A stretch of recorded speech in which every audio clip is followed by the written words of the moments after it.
이 세상 사는 한 죄 안 짓고 살 수 있는 사람은 단 한 사람도 없어요.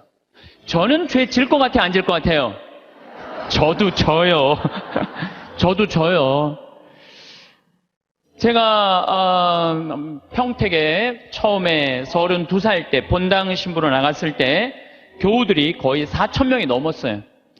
32살에 4,000명이 넘는 본당 신부를 했으니까 얼마나 잘하고 싶겠어요.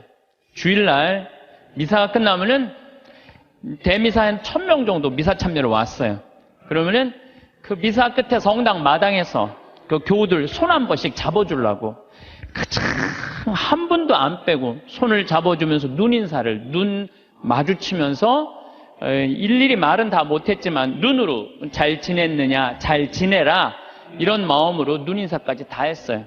그런데 어떤 경우는 또 교우가 손을 붙잡고 지난주에 뭐 우리 집 애가 아파서 병원에 갔다 왔다 뭐 이런 얘기를 하면 또 그 얘기 들어줘야 되잖아요. 그래갖고 이렇게 제가 이렇게 얘기를 들어주면서도 귀는 그분 얘기를 듣고 눈은 지나가는 분들 계속 인사를 이렇게. 그래서 저는 제 나름대로 최선을 다해서 교우들 사랑의 마음을 전했다고 생각을 했어요. 근데 다음 주에 고해소에 들어와갖고 자매 하나가 막 우는 거예요. 신부님, 왜 나를 무시하느냐? 내가 돈이 없어 무시하냐? 아니면 사회적 지위가 낮아서 무시하냐? 내가 세상에서까지 무시받는데 성당에 와서까지 무시를 받아야 되느냐? 아니 그게 무슨 말씀이냐고? 그러면은 이 자매가 하는 말이 왜 지난주에 내 인사를 안 받냐? 남들 인사는 다 받고. 참, 저는 나름대로 교우들한테 다 한다고 했는데 그 와중에도 내가 그분의 인사를 받지 않았기 때문에 그분은 일주일 동안 내가 미웠던 거야. 내가 믿기도 하고 내가 성당에서 신부님한테 내가 이렇게 무시를 당하고 살아야 되나 굉장히 괴로웠던 거죠. 그래서 내가 그 고해 성사에 머리를 뒤찌고 하는 말이 있어요. 그래, 사는 게 죄다. 사는 게 죄야. 사는 게 죄예요. 어떨 때 보면 이쁜 것도 죄예요. 이쁜 것도. 성당에 이쁜 여자 나오잖아요. 그럼 마음 산란해요. 이쁜 것도 죄야. 또 이쁜 여자가 또 그냥 거기서 그냥 막 성당에서 그냥 활동도 하고 막 빛이 나면은요 더 미운 거죠. 나는 왜 저렇게 이쁘게 태어나질 못했을까? 어떨 때 보면은 이쁜 것도 죄예요. 여러분들은 성당에 열심히 나오고 싶어요. 자녀들 손잡고 남편하고 같이 행복하게 성가정 이루고 살고 싶어. 예수, 마리아, 요셉이 이룬 성가정. 여러분 다 그런 꿈이 있죠? 정말로 다 같이 미사 참여 손잡고 하고 싶은 꿈이 있는데 자식은 성당 가자고 그러면은 마치 성당 가는 건 구닥다리나 하는 것처럼 엄마나 가라고 그러고 성당 가는 거 무시할 때 내가 무시당하는 게 아니라 예수님까지 무시당하는 기분 들 때 우리가 너무너무 슬퍼요. 남편은 또 술 먹고 바람 피고 때리고 폭력을 하면은 여러분들 그런 남편 정말로 죽이고 싶을 때도 있잖아요. 정말 난 착하게 살고 싶은데 마음에 죽이고 싶은 생각이 들 때가 있어요. 얼마 전에 어떤 할머니가 56년 동안 남편이 계속 때렸던 거예요. 근데 이 할아버지가 이 병이 누워갖고 치료하자고 그러는데도 또 그날도 때린 거예요. 그러니까 할머니가 홧김에 그 할아버지를 결국은 죽였잖아요. 그러니까 그 할머니는 평생 맞으면서도 가정을 지키고 싶었던 거예요. 그런데 그런 조그만 죄들이 쌓여서 제 생각에는 큰 죄가 되는 것 같아요. 조그만 죄들이. 나는 착하게 살고 싶은데 세상이 가만 놔둬요, 안 놔둬요? 가만히 안 놔두잖아요. 나 성당에서 신앙생활 열심히 하고 싶은데 다른 사람이 나 욕하고 헐뜯으면은 내 마음 안에서 미움이 생겨요, 안 생겨요? 나는 정말로 착하게 살고 싶은데 남들이 가만히 안 놔두는 거야. 또 보이스피싱 있잖아요. 이 금쪽 같은 아들이 서울 가서 공부 잘하고 있는데 갑자기 전화가 한 통 온 거예요. 지금 아들이 교통사고가 나갖고 지금 병원에 내가 데려다 준 사람이다. 이 응급실에 있는데 수술 안 하면은 죽는다. 빨리 돈 좀 보내라. 아니 아들이 죽는다는데 묻지도 따지지도 않고 어떻게 해요? 돈 300만 원 보내줬어. 그랬더니 한 10분 후에 아들이 전화하는 거, 엄마 잘 있느냐고. 멀쩡한 아들이.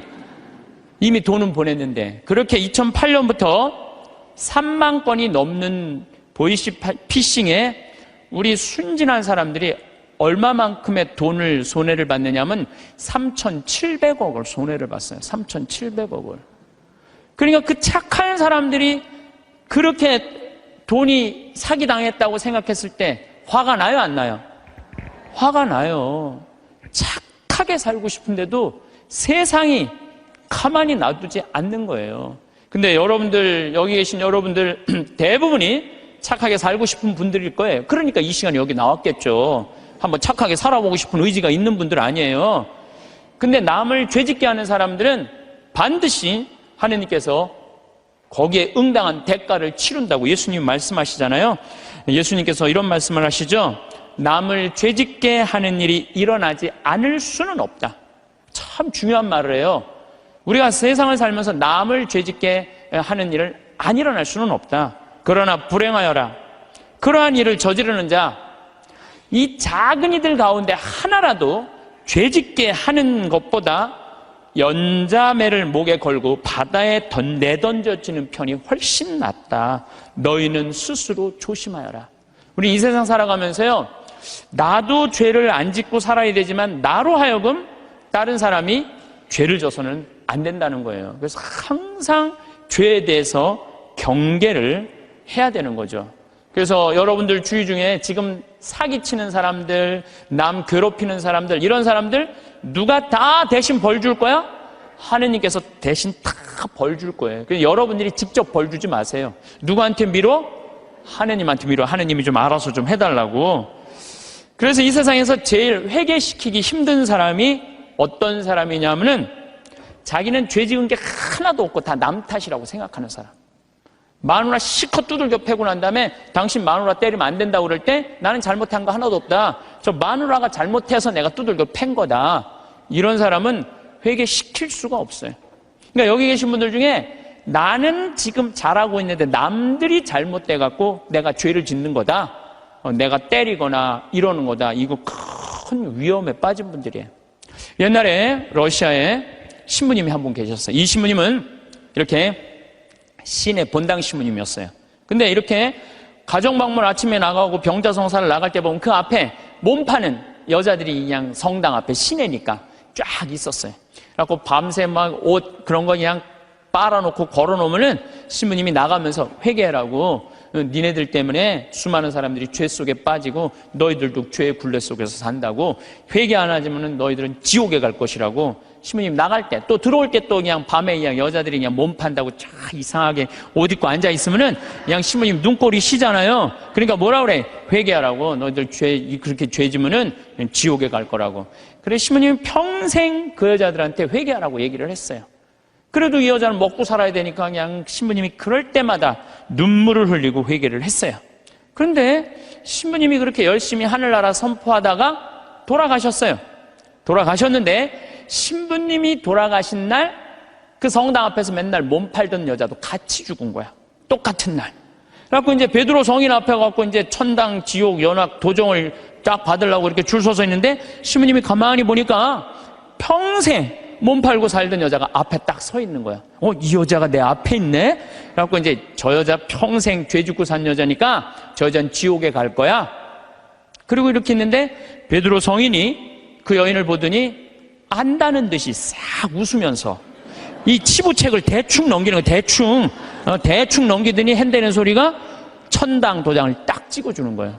신부님이 뒤에서 기가 막히잖아요. 저 여자가 어떻게 산 거 알면은 천당이라는 도장을 찍어줄 리가 없는데 저런 여자가 천당이면은 나는 만당이겠다. 만당. 저런 여자가 천당이면 난 만당이겠다.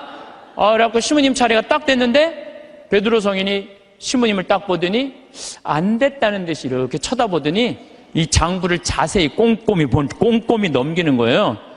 그러더니 베드로 성인이 신부님은 지옥이라고 지옥 도장을 딱 찍은 거예요. 신부님이 따졌죠. 지금 베드로 성인 제정신이냐고.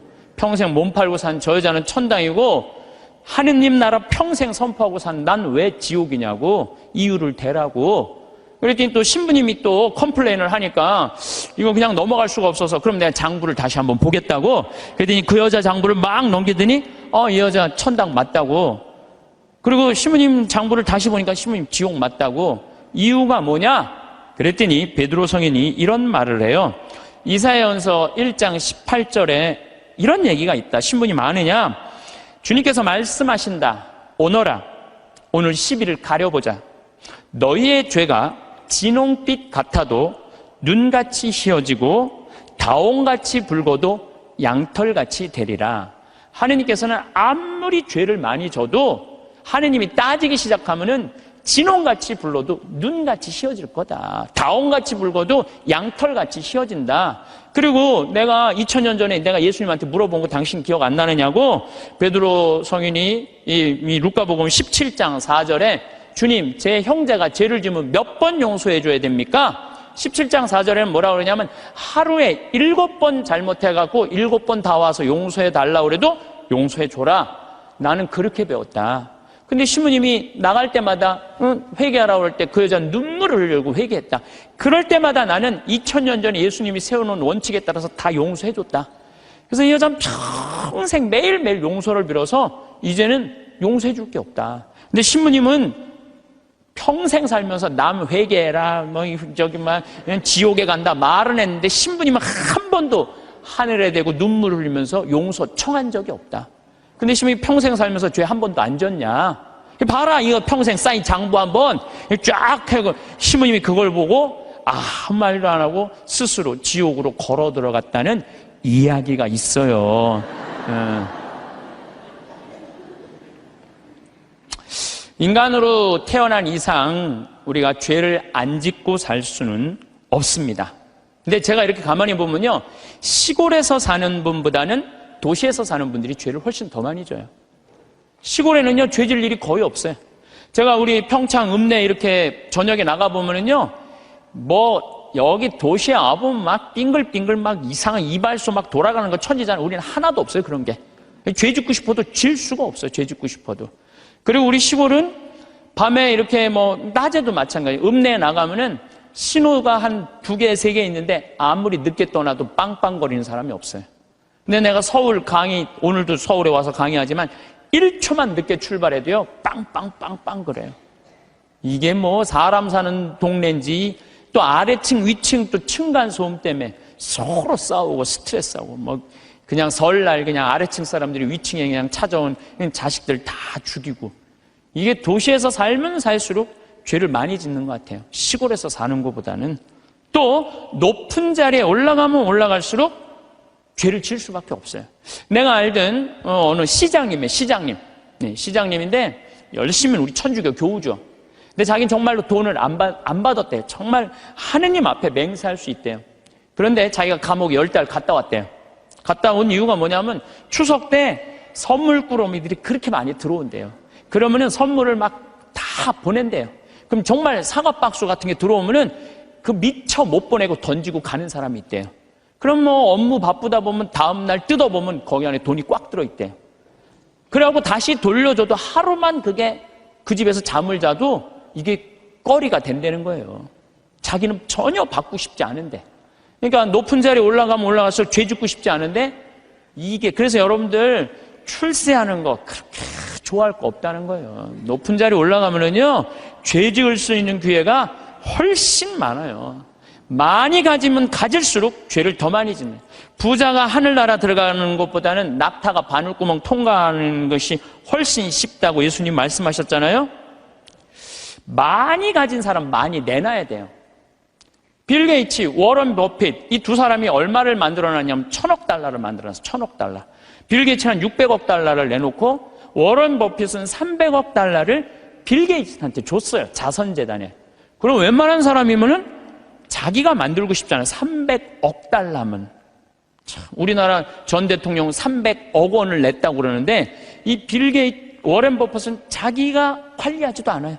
빌 게이츠한테 줬어요. 왜 그러냐고 그러니까 나보다는 빌 게이츠가 훨씬 자선 사업을 잘해왔기 때문에 잘할 것 같아갖고 300억 달러를 냈다는 거예요. 얼마나 멋있어요. 그러니까 미국의 부자들은 존경받는 거예요. 근데 우리나라 부자들은요, 이게 내놓는 걸 떼어놔서 안 떼어먹으면 다행일 텐데 이 세금으로 떼어먹으니까 우리나라는 부자에 대한 거부 반응이 있는 거예요. 예수님이 그랬어요. 많이 가진 사람은 많이 내놔야 된다. 많이 가진 사람. 하느님께서 많이 준 얘기는 많이 나누라고 그러는데, 이게 여러분들 루카복음 16장에 부자와 나자로 얘기 알죠? 부자는 잘 먹고 잘 살았어. 하다못해 나자로 떨어지는 부스러기도 개가 나자로 종기 핥았어요. 근데 마지막 날에는 나자로는 아브라함 품에서 참 호강을 하고, 부자는 뜨거운 불똥이 있어요. 물 한 방울 그것도 못 먹었잖아요. 예수님이 그러잖아요. 살아생전에 너무 고생을 했기 때문에 이 나자로는 호강을 하는 거. 당신은 부자인데 아무것도 나누지 않았고 고생하는 거다. 그러니까 우리가 돈이 많고 출세하면 할수록 뭐에 가까우냐면 죄에 가까운 거예요. 그만큼 뭐가 많아? 책임이 많기 때문에. 책임이 없는 게 속편한 게 있어요. 예수님은 이방인, 죄인들, 창녀들이 먼저 천국 간다는 말이 저는 요즘 조금 이해가 돼요. 버림받고 가난하고 빼곡고 힘없는 사람 천당 갈 확률이 많아요. 근데 여기가 지금 수서 성당이란 말이에요. 우리나라에서 제일 잘 사는 동네란 말이야. 약간 위험하지 않을까. 그러니까 여러분들은 어떻게 해야 돼? 더 많이 내놔야죠. 요즘 저는 중국을 이렇게 보면요, 걱정돼요. 여러 가지로 걱정돼요. 5살짜리 아이 막 눈알 빼고 막, 그렇죠? 50살짜리 얼마 전에도 할아버지도 눈알 막 빼가고. 참, 이 살아있는 사람들 눈알을 빼가요. 또 애들 1살, 2살짜리 유괴에다가 팔아먹는, 이게 수두룩하다는 거예요. 수두룩하다는 거예요. 그거 팔아먹는 사람이 300명이 넘는다는 거예요. 그거 얼마 전에 잡았잖아요. 그러니까 중국이요, 저는 하느님을 믿지 않아서 반성을 하지 않는 나라예요. 쉽게 말하면 회개하지 않는 나라예요. 얼마 전에도 제가 그 중국에서 올린 동영상 유튜브를 봤는데, 길 가면서 이렇게 소매치기 할아버지가 잡았어요. 그랬더니 잡았다고 그 할아버지를 길에서 때리는데 한 명도 모르는 척하는 거예요. 한 명도 말리는 사람이 없는 거예요. 이 막대기로 때리는데도. 중국 사람들은 남 일을 관여하지 않는데요, 관여했다가는 더 큰 화를 입어서 양심이 완전히 없는 거죠. 돈만 벌으면 뭐예요? 요즘 중국이 돈 잘 버는데 이게 회개하지 않으면은, 회개하지 않는 나라 또 있잖아요. 일본도 똑같은 나라예요. 제가 보기에는. 예. 그래서 우리가 정말로 회개를 하고 살아야 된다. 그러면 우리가 어떻게 죄를 질 수 있느냐? 우리가 자그마한 죄들이 커서 큰 죄가 되는데, 그 자그마한 죄, 우리가 큰 죄로 가는 첫 번째 뭐냐면 게으름이에요. 게으름. 덴마크 속담에 이런 얘기가 있어요. 젊어서 게으름은 늙어서 도적이 된다고 그래요. 게으른 사람이요, 다 남 욕하고 비난하고 사기치는 거예요. 대부분이. 얼마 전에 우리 동창 신부들 모임이 있었어요. 한참 재미나게 노는데 내 정말 친한 형이 전화를 받더니 그러더라고요. 뭐라고? 죽었다고? 아씨, 왜 죽어? 좀만 기다리지. 아씨, 내가 찾아가려고 그랬는데, 왜 죽었어? 장례 미사가 언제야? 그렇게 묻더라고요. 월요일 날 전화를 받았으니까 수요일 날 수원 모전동 성당에서 장례 미사라고. 알았어. 그래 딱 끊더라고요. 그래서 내가 너무너무 존경하고 좋아하는 형이길래 형 신부를, 형, 경남 형, 무슨 얘기야? 그랬더니, 유일하게 대자가 한 명이 있는데 위암 말기였대요. 4기. 근데 이제 신부인 대부를 이제 보고 싶었던 거. 그 신부님이 대부니까. 그래서 보고 싶다고 연락이 계속 왔대요. 계속 왔는데 내일 가지 이렇게 미루다 보니까 대자 죽은 걸 못 본 거야. 그러니까 그냥 내일로 미루다가 그 소중한 대자 죽는 걸 못 본 거예요. 그게 전화를 끊더라고요. 그래서 내가 그 형한테 그래서, 형, 영국의 조지 버나드 쇼라는 사람이 있어. 들어봤지? 조지 버나드 쇼. 그랬더니 들어봤대. 그 사람이 극작가야. 근데 그 사람이 1950년에 죽었는데, 그 사람이 몇 살에 죽었냐면 94살에 죽었어. 94살에 죽었는데, 94살에 죽으면서도 자기 묘비명에 뭐라고 써놨느냐면은 우물쭈물하다 내 이럴 줄 알았다. 이렇게 써놓고 죽었어. 94살에 죽으면서도 우물쭈물하다 내 이럴 줄 알았다. 이러고 죽었어. 무슨 얘기냐면 우리가 내일 하지 하다가요, 소중한 일을 못하는 경우가 많아요. 이 게으른 사람들이요, 내일 할게 그러다가요, 아무 일도 못하고 죽는 경우가 많아요. 어떤 게으른 처녀가 있었어요. 이 처녀는 아무것도 하기 싫은 거야. 머리도 안 감고 세수도 안 하고 이빨도 안 닦고 그냥 감기를 그냥 코에다 맨날 달고 사는 거예요. 밥도 자기 손으로 안 해먹고 자도 그냥 이불 속에 들어갔다가 그대로 터널 만들어 놓고 그대로 나오는 그런 여자예요. 근데 나머지는 아무것도 내 손으로 안 하는데 꼭 하나 자기가 해야 되는 일이 있어요.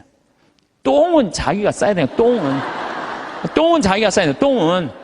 그 똥도 그냥 며칠 그냥 미루다가 그냥 도저히 배가 아파갖고 어쩔 수 없을 때 이제 옛날에 그냥 그 화장실 뒷간에 이제 똥누로 가는 거죠. 똥을 이렇게 앉아서 팔짱을 이제 다리 사이에 끼고 이렇게 보는데 사는 게 너무너무 괴로운 거, 귀찮고. 아유, 사는 게 힘들어, 귀찮고 죽겠다. 근데 감기가 걸리니까 또 힘을 주려니까 콧물이 쭈루룩 나와갖고 발판에 딱 닿은 거예요. 발판에 딱 닿는데 웬만한 여자 같으면 손을 꺼내갖고 이걸 훔칠 텐데 여기 무릎 이거 쪼그린 데서 팔 빼는 게 귀찮은 거야. 이렇게 쳐다보고 있는데 구데기가 한 마리 지나가다가 웬 흰 기둥이 있단 말이야. 이게 뭔가 하고 구데기가 타고 올라오기 시작했어요. 막 타고 올라오는 거야. 막 타고 올라오는데 이 구데기까지 날 귀찮게 하네. 그리고 막 코끝에 보일랑 말랑 할 때까지 온 거야. 이제 코끝에까지 막 와갖고 아유 귀찮아 죽겠네. 이제 손을 빼갖고 내가 훔쳐야 되겠다. 그런데 갑자기 바깥에서 노크 소리가 땅땅 들린 거예요. 그뒤 이 여자 너무 깜짝 놀라고 어떻게 했냐면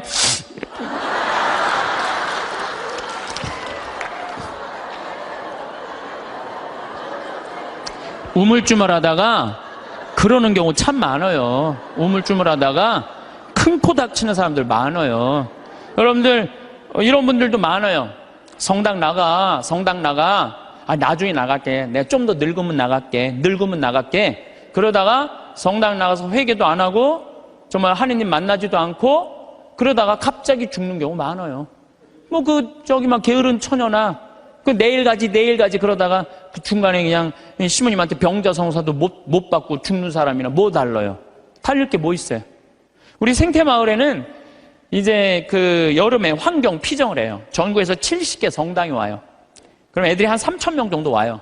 그럼 2월 달에 예약이 끝나요. 그럼 어떤 성당은 2월 달부터 계속 답사 와요. 답사 오고 프로그램 확인하고 선생님, 신부님, 수녀님들이 다 와갖고 궁금한 거 있으면 다 물어봐. 그런 성당들은요 와서 프로그램 잘하고 가요. 근데 어떤 성당은 답사도 안 오고 전화도 안 하고 프로그램 문의도 전혀 안 해. 6월달, 7월달 하기 전에 6월달에 오리엔테이션을 해요. 전국에 있는 성당에 다 오라 그래갖고 하루. 그래서 프로그램 다 답사식. 그것도 안 와. 아무 준비도 안 하고 딱 왔다가 내가 이럴 줄 알았으면 여기 안 왔다고. 그리고 그냥 2박 3일 동안 싸우고 가는 성당들도 있어요. 보면은.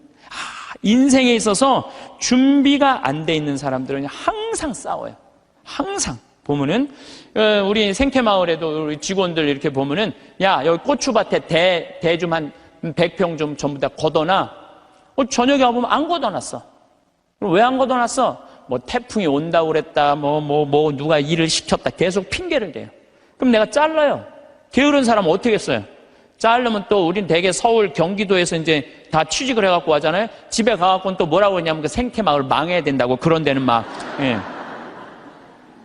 꼭 게으른 사람들이 남 핑계를 많이 대요. 마태복음 24장 45절에 보면 충실한 종과 불충실한 종 얘기가 나와요. 주인이 자기 종에게 집안 식솔들에게 제때 양식을 내줬는데 그렇게 하는 슬기로운 종이 있는가 하면은 주인이 늦게 오려니 하고 술 먹고 때리고 이래갖고 주인이 갑자기 어느 날 와서 당황한다 이거죠. 그러니까 여러분들 우리가 인생을 살 때는 항상 부지런해야 돼요. 그러니까 여러분들 앞으로 5년 후에 내가 뭘 할 거다, 10년 후에 뭘 할 거다, 20년 후에 뭘 할 거다, 30년 후에 뭘 할 거다, 이거 계획 서 있어야 돼, 안 서 있어야 돼요? 서 있어야 돼요.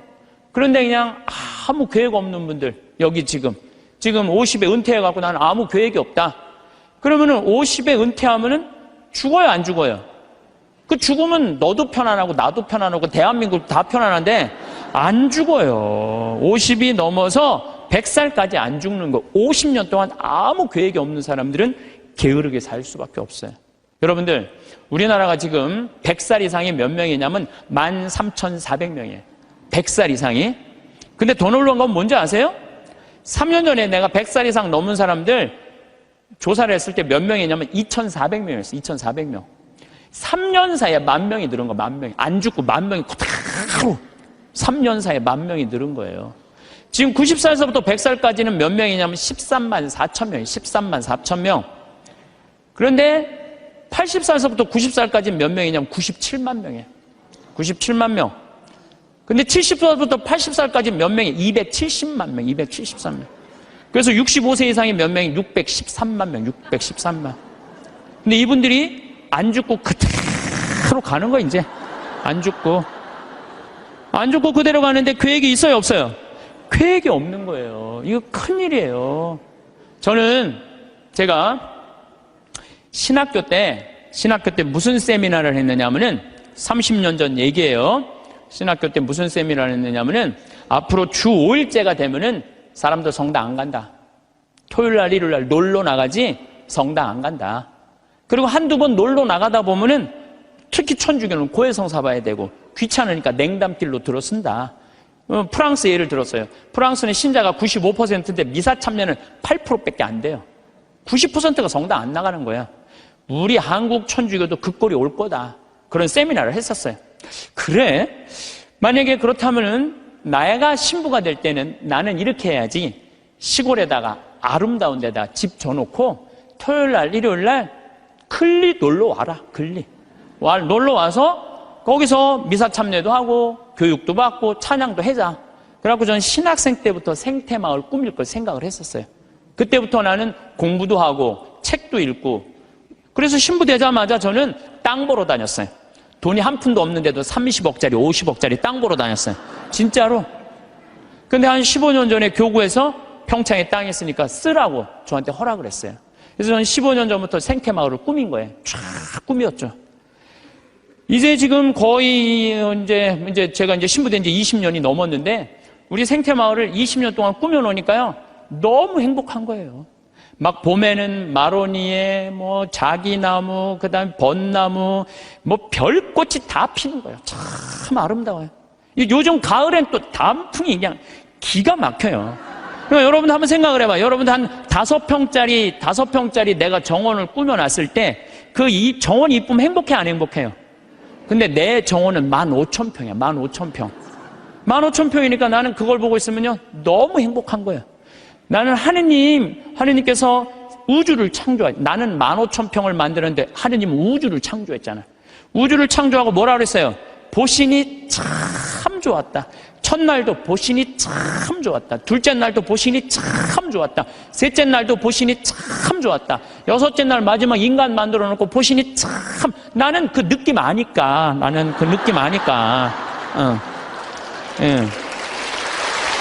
이게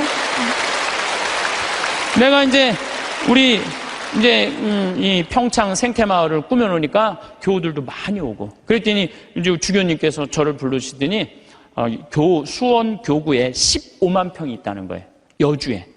거기를 생태마을로 꾸미라는 거예요. 그래서 요즘 제가 그 생태마을 꾸미느냐고 진짜 바빠요. 그러니까 그냥 하루가요 금쪽 같아요. 15,000평 꾸미는데 15년 걸렸는데 15만 평 꾸미려면 몇 년이 걸릴 것 같아요? 이제 경험도 있고, 나름대로 이제 역량도 생겼으니까 거기에 한 10년 정도는 충분히 꾸밀 것 같아요. 그러니까 저는 60살 때까지 할 일이 줄을 서서 기다리고 있는 거예요. 그러니까 게으를 시간이 없는 거예요, 게으를 시간이. 근데 이번 3월 달에 아프리카 잠비아를 갔는데 80만 평의 농토를 수녀님들이 갖고 있더라고요. 근데 2만 평밖에 안 한 거, 2만 평밖에. 그래서 수녀님 왜 이 넓은 농토를 다 풀밭으로 그냥 황무지로 놔두고 왜 2만 평밖에 농사를 못 짓느냐? 그랬더니 신부님 기계가 아무것도 없는데 손으로 한 사람이 최대한 농사 지을 수 있는 게 1,000평이에요. 1,000평. 거기 한 20명 되는데 20명이 다 줘봐 2만 평밖에 못 하는 거. 기계 살 돈이 없다는 거예요. 그래서 내가 수녀님한테 약속을 했어요. 수녀님, 내가 한국에 가서 포크레인, 트랙터, 경운기 다 사서 보내줄 테니까 걱정하지 말아라. 내가 내년에는 이 80만 평 완전히 농장으로 만들어주겠다. 그렇게 약속을 그냥 하고 왔어요, 제가. 그냥 하고 왔는데, 아니, 여기 딱 한국에 와갖고 제가 강의 때 몇 번 얘기했어요. 좀 도와줬으면 좋겠다. 한 2억 정도면 될 것 같으니까 여러분들 도와줬으면 좋겠다. 근데 교우들이 또 우리 절에 다니시는 분들, 교회 다니시는 분들까지 보내주는 거예요. 근데 3억이 들어왔어. 난 2억이면 되는데 굳이 3억까지 들어와. 3억. 그런데 막상 포크레인을 사고 트랙터를 사고 경운기를 사고 이래 보니까 딱 3억이 드는 거예요. 그러니까 하느님 계산하고 내 계산하고는 달랐던 거예요. 하느님은 3억인데 제가 왜 2억이라고 그럴까? 하느님이 3억을 보내준 거죠. 근데 요즘은 시절이 좋았고 택배로 다 가요. 그래서 내가 오늘 인천항에 가서 내일 이제 택배로 가는 거 축성 다 해주고 그리고 왔어요. 그러니까 이제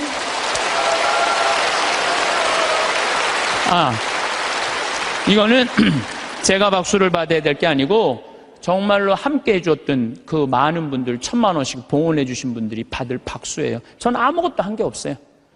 그러니까 이제 거기 갖고 이제 80만 평 농토를 꾸미고 거기를 나는 대학까지 해줄 생각이에요. 대학까지. 그 대학까지 만들어 주려고 생각을 해보니까 또 한 10년은 내가 그러니까 난 70살 때까지 일이 기다리고 있는 거예요. 70살 때까지 우리 신부들이 70에 은퇴하거든요. 근데 은퇴하기 전까지는 나는 일이 기다리고 있는 거예요. 게으르지 않을 수 있는 거죠. 그럼 이제 70살 넘어서는 뭘 할까? 우리 동창 신부들끼리 모여갖고 야, 우리가 70살이면 지금 70에 은퇴하라고 그러는데 70이면 지금 다 아저씨 같잖아요. 그렇죠? 그럼 70에 우리 뭐 할까? 그래갖고 우리 신부들끼리 모여갖고 한 얘기가 그 얘기야. 야, 우리 70 넘으면 있잖아. 적어도 신부 생활 한 30년, 40년 하면은 하느님하고 거의 친하니까 반귀신이다. 반귀신. 반귀신 되니까 우리 커피숍 하자. 커피숍에서 커피 마시러 오는 사람들, 정말 힘들고 고통스러운 교우들 얼마나 많으냐.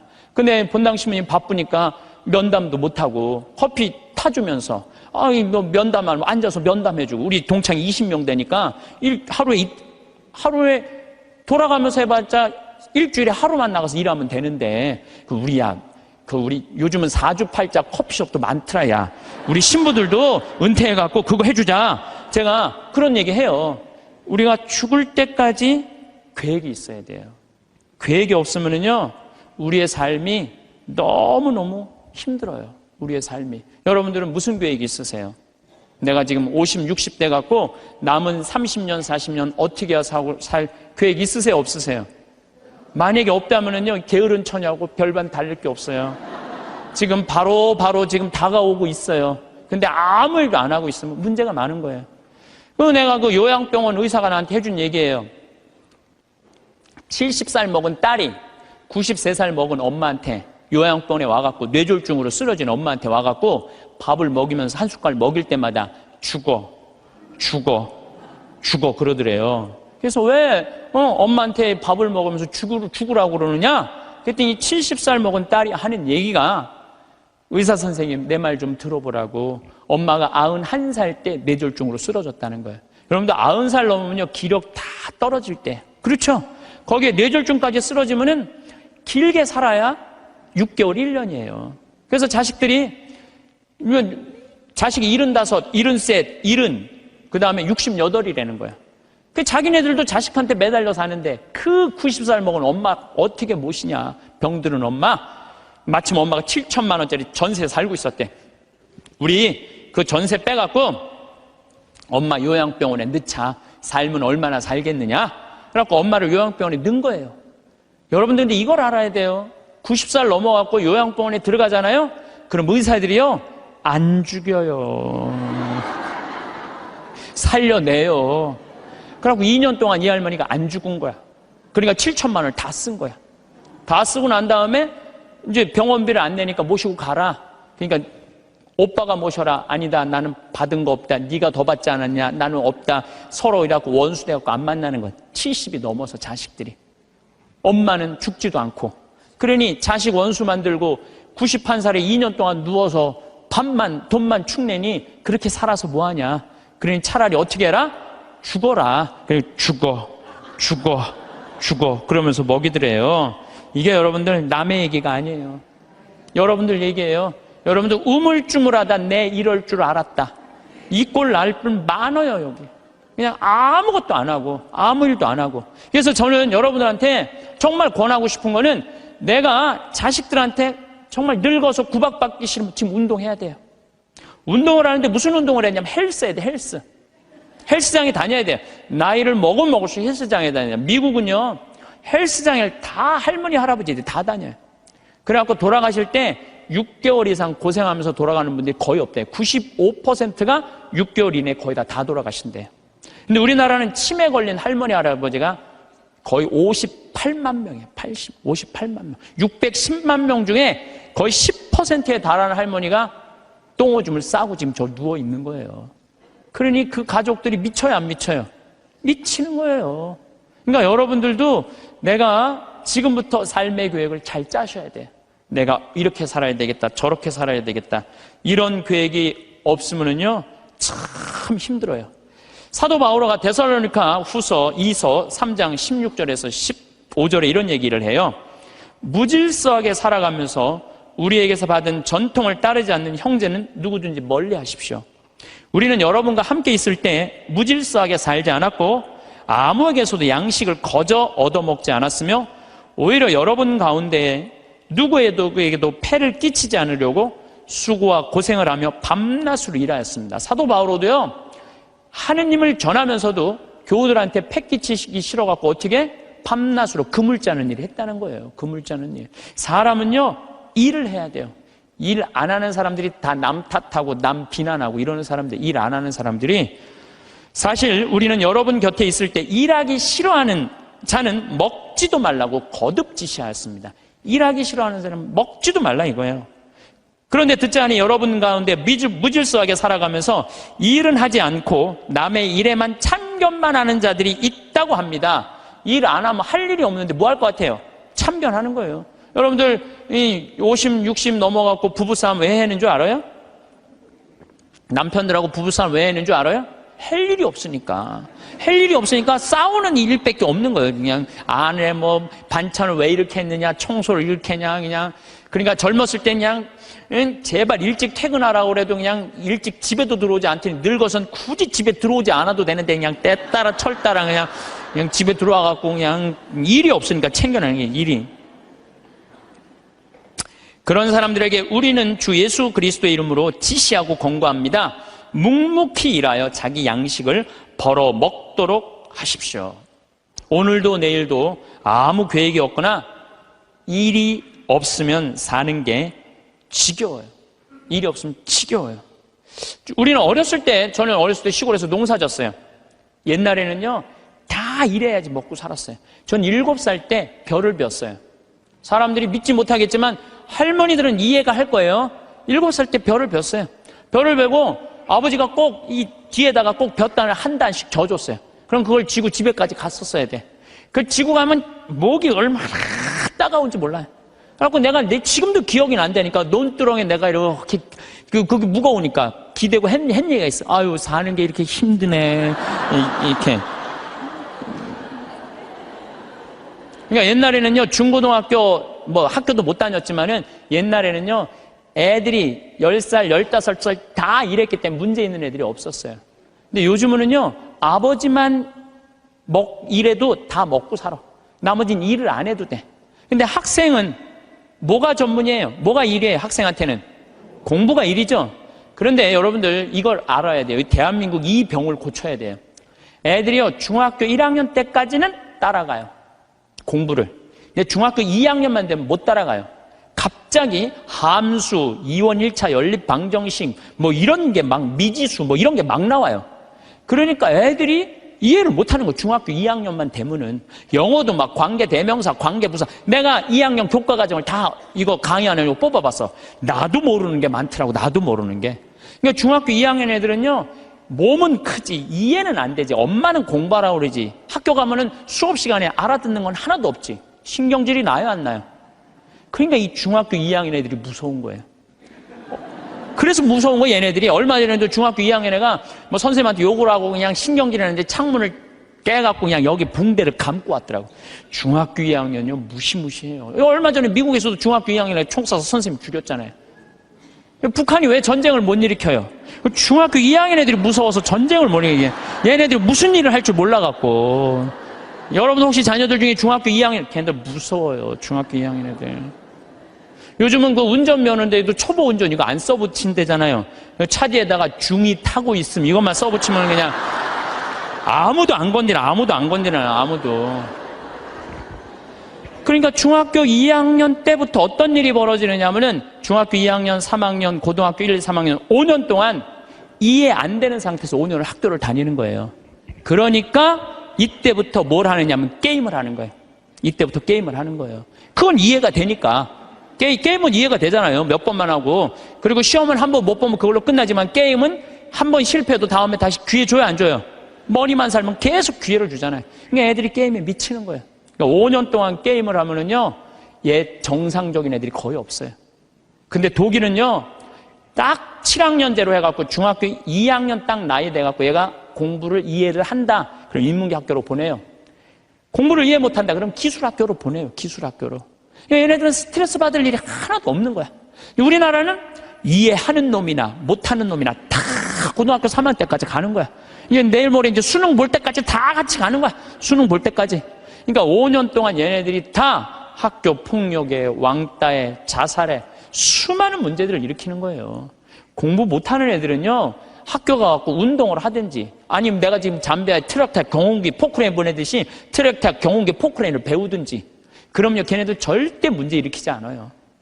일이 없으니까, 학교에 가갖고 일이 없으니까 얼마나 지겹겠어요. 거기다가 그냥 학원 밤까지. 그러니까 애들이 미치는 거예요. 그러니까 요즘 애들이 제정신 있는 애들이 별로 없는 거죠. 그래서 제가 항상 드리는 말씀이 그거예요. 고등학교 3학년 여러분들 자녀들 가운데, 고등학교 3학년 자녀들 가운데 애는 착해. 등치는 산만하고 머리가 안 돌아가. 그런 애들은 우리 생태마을에 취직시키세요. 우리 생태마을에 지금 농장도 10명이 필요하고 주방도 10명이 필요해요.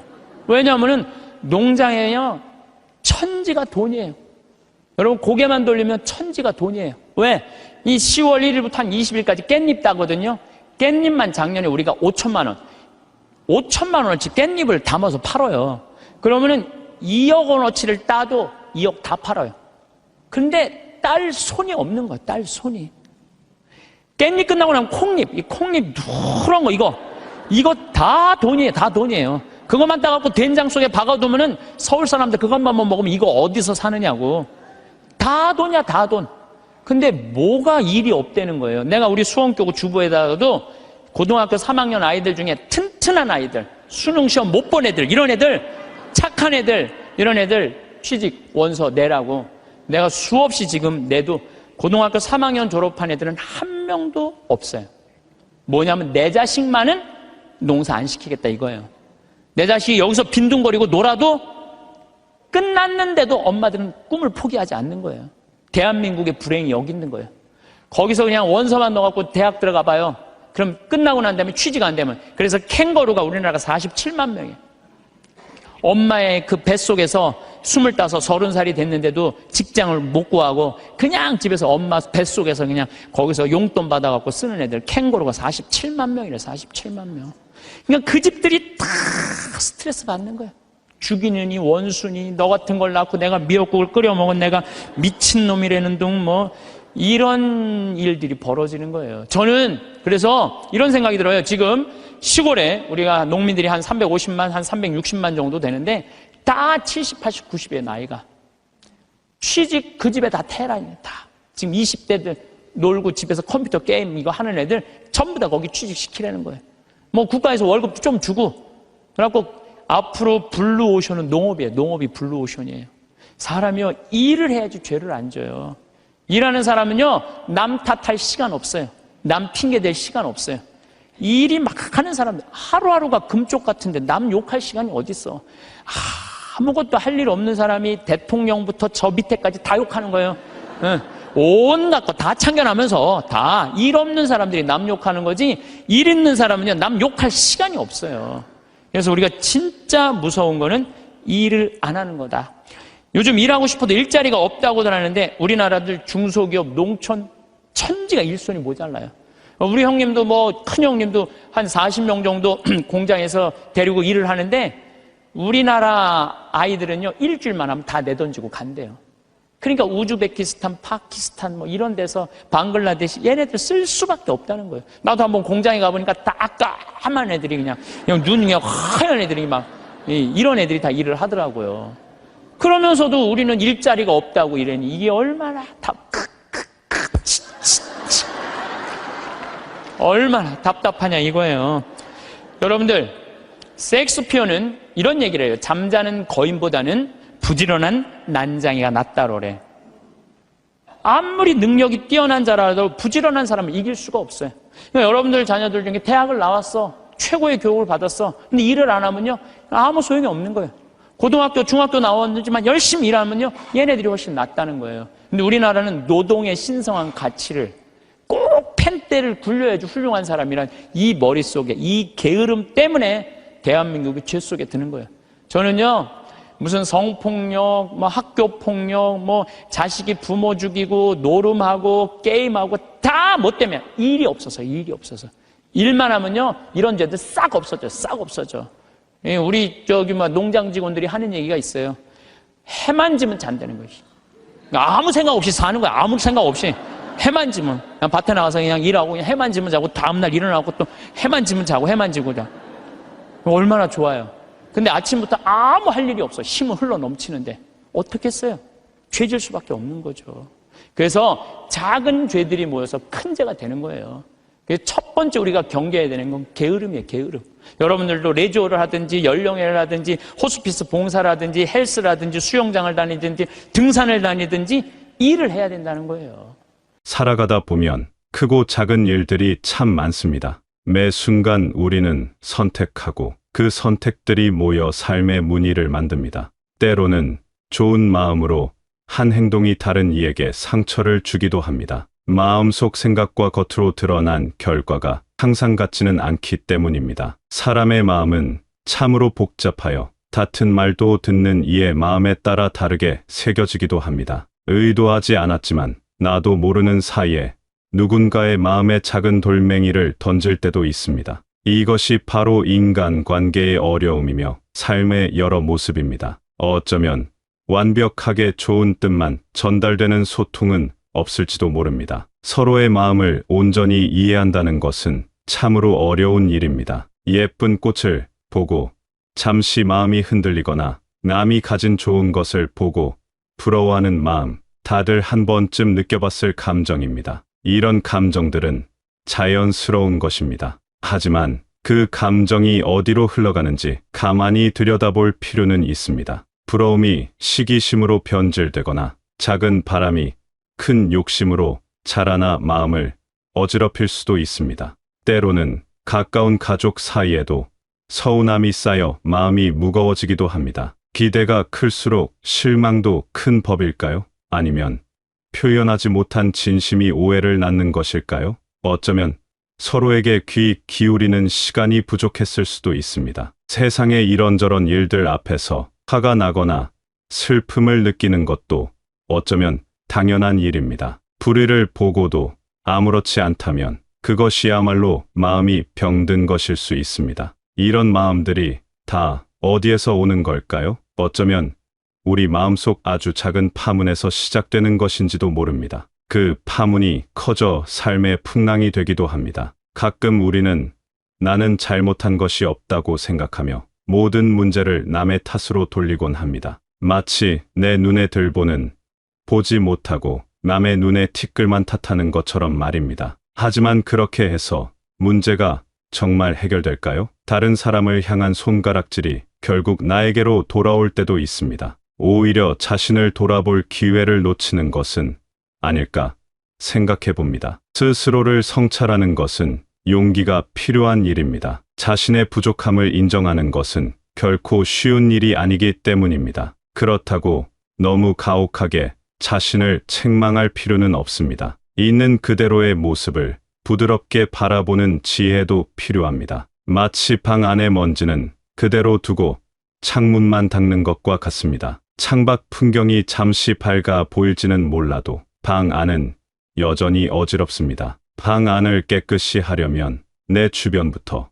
그리고 내 마음의 생각부터 살펴야 합니다. 예전에 한 마을에 사이가 좋지 않은 두 이웃이 살았습니다. 서로의 작은 실수에도 크게 화를 내며 다투기 일쑤였습니다. 담벼락 하나를 사이에 두고도 마음의 벽은 하늘까지 닿을 듯 높았습니다. 그러던 어느 날 한 이웃이 큰 병을 얻어 자리에 눕게 되었습니다. 다른 이웃은 처음에는 고소해했지만 밤이 되어 홀로 남으니 마음이 편치 않았습니다. 낮에는 애써 외면했지만 조용한 밤이 되자 그동안의 기억들이 떠올랐습니다. 함께 웃었던 아주 먼 옛날의 기억, 사소한 오해가 쌓여 서로에게 상처를 주었던 기억들이 교차했습니다. 내가 조금만 더 너그러웠더라면, 그때 그 말을 하지 않았더라면 하는 생각이 들었습니다. 그의 마음속에서는 미움과 연민이 뒤섞여 작은 소용돌이를 일으켰습니다. 후회는 언제나 늦게 찾아오는 법이지만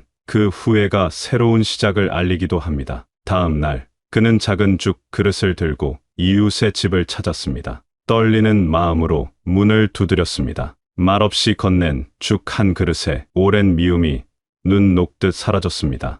따뜻한 온기가 닫혔던 마음의 문을 연 것입니다. 이처럼 마음을 열고 다가서는 작은 용기가 큰 변화를 가져오기도 합니다. 용서는 남을 위한 것이기도 하지만 어쩌면 나 자신을 더 깊은 수렁에서 건져내는 일일지도 모릅니다. 우리가 살아가는 환경도 마음에 영향을 줍니다. 복잡하고 바쁘게 돌아가는 곳에서는 나도 모르게 조급해지고 작은 일에도 마음 쓰기 어려울 때가 있습니다. 마치 좁은 길을 많은 사람이 함께 걸을 때처럼 서로 부딪히기 쉽고 마음의 여유도 줄어듭니다. 반면 조금 더 여유로운 환경에서는 마음도 너그러워지는 것을 느낍니다. 고요한 숲길을 혼자 걸을 때처럼 생각도 깊어지고 마음도 평화로워집니다. 하지만 중요한 것은 환경보다 그 환경 속에서 어떤 마음을 갖느냐 하는 것입니다. 시끄러운 시장에서도 평온을 찾는 사람이 있고 고요한 산사에서도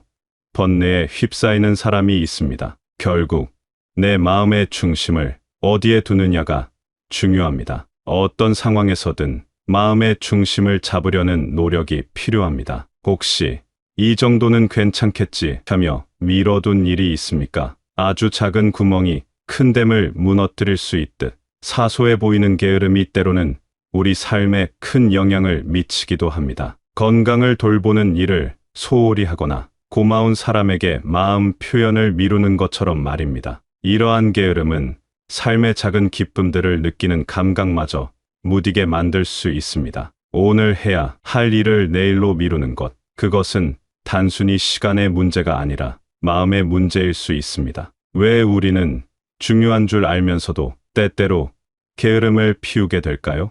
아마도 당장의 편안함이 더 크게 느껴지기 때문일 겁니다. 미래의 큰 기쁨보다는 현재의 작은 안락함에 머무르고 싶은 것입니다. 하지만 씨앗을 뿌리지 않으면 열매를 거둘 수 없듯 오늘의 노력이 내일의 기쁨을 만듭니다. 시간은 기다려주지 않고 항상 앞으로만 흘러갑니다. 그 흐름 속에서 우리는 무엇을 심고 가꿀지 매 순간 선택해야 합니다. 매일 아침 작은 화분에 물을 주는 일을 생각해 봅니다. 하루 이틀 거른다고 당장 큰일이 나지는 않습니다. 화초는 금방 시들지 않을 수도 있습니다. 하지만 그 작은 소홀함이 반복되면 어느새 화초는 생기를 잃고 말라갑니다. 우리 삶도 이와 같습니다. 매일매일 사소해 보이는 작은 노력들, 예컨대 아침 일찍 일어나 산책을 하거나 좋은 글을 한 줄 읽거나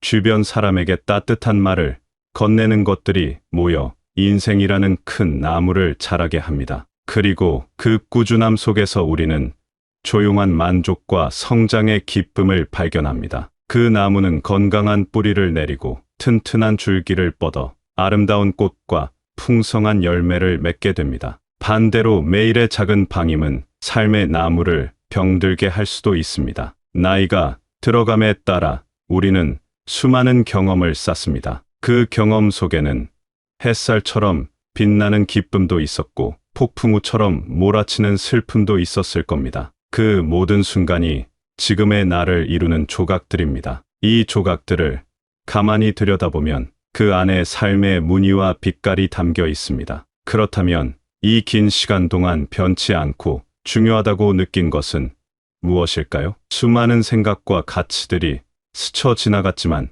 그 중에서도 변함없이 빛나는 진실이 있을 겁니다. 아마도 성실함과 따뜻한 마음이 아닐까 싶습니다. 자신에게 성실하고 자신의 삶에 최선을 다하는 것, 그리고 타인에게 따뜻한 마음을 나누고 함께 살아가려는 노력, 이것이 어쩌면 우리가 평생 지녀야 할 가장 소중한 지혜일지도 모릅니다. 돈이나 명예는 있다가도 없는 것이지만 마음의 바탕은 쉽게 변하지 않습니다. 그리고 그 마음의 바탕이 우리가 세상에 남기는 가장 진실한 흔적입니다. 지나온 길을 돌아보며 우리 마음의 발자국을 살피는 시간이 되었으면 합니다. 어떤 발자국은 깊고 선명하게, 어떤 발자국은 희미하게 남아 있을 겁니다. 때로는 잘못된 길로 들어섰던 발자국도 있을 수 있습니다. 중요한 것은 그 발자국들을 통해 배우고 성장하는 것입니다. 그리고 앞으로 내디딜 한 걸음이 더욱 의미 있고 평화롭기를 바랍니다. 우리의 삶은 단 한 번뿐인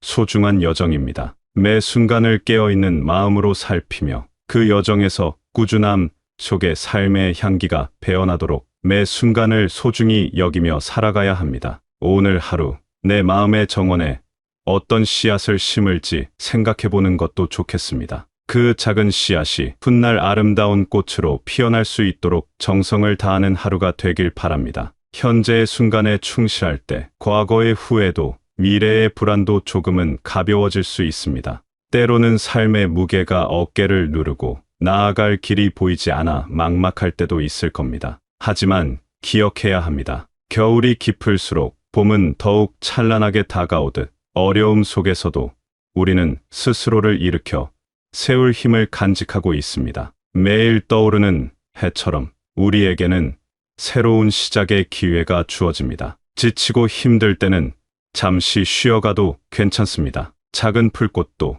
거센 비바람을 견디고 다시 고개를 들듯 우리 안에는 강인한 생명력이 숨쉬고 있습니다. 그러니 용기를 내어 오늘을 살아가고 내일을 향해 한 걸음 더 내딛기를 바랍니다. 당신의 모든 순간이 소중하며 당신의 존재 자체로 이미 충분히 아름답습니다. 삶이라는 여정에서 스스로를 믿고 사랑하며 꿋하게 나아가십시오.